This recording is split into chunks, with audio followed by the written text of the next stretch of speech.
कच्ची चीनी के आयात पर सरकार ने नियम बदल दिया है। 2 महीने में बेचनी होगी रिफाइंड चीनी। तो देखिए, लगातार नियम में बदलाव किए जा रहे हैं, सख्त नियम किए जा रहे हैं। और इस बीच अब ये बड़ी जानकारी है, कच्ची चीनी के आयात पर सरकार ने नियम बदल दिया है। अब 2 महीने के भीतर भीतर रिफाइंड चीनी बेचनी होगी। और इसके पहले आपने देखा कि सरकार की तरफ से चीनी के स्टॉक को लेकर भी कई तरीके की गाइडलाइंस जारी की गई हैं। और अब जो रॉ शुगर होती है उसको रिफाइन करने के बाद 2 महीने यानी कि 60 दिन के भीतर भीतर बेचना होगा, यह अनिवार्य कर दिया गया है।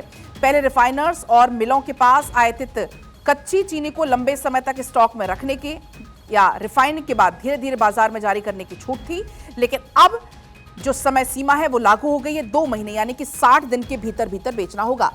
सरकार का उद्देश्य क्या है? आयातित चीनी तेजी से घरेलू बाजार में पहुंचे, जिससे बाजार में चीनी की पर्याप्त उपलब्धता बनी रहे, कमी ना आए।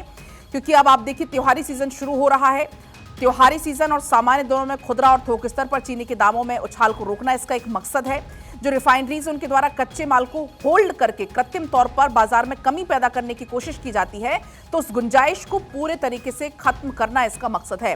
अब रिफाइनर्स को अपने प्रोसेसिंग चक्र और लॉजिस्टिक्स को तेज करना होगा, ताकि 60 दिन के भीतर भीतर रिफाइंड चीनी बाजार में आ जाए। स्टॉक को लंबे समय तक रखने की बजाय तेजी से लिक्विडेट करने के लिए कंपनियों का टर्नओवर तेज होगा, लेकिन अचानक से अधिक आपूर्ति से स्थानीय थोक कीमतों में नरमी भी आ सकती है। इसलिए कहा जा रहा है कि किसी को पैनिक होने की जरूरत नहीं है, बहुत जल्द चीनी के दाम गिर जाएंगे।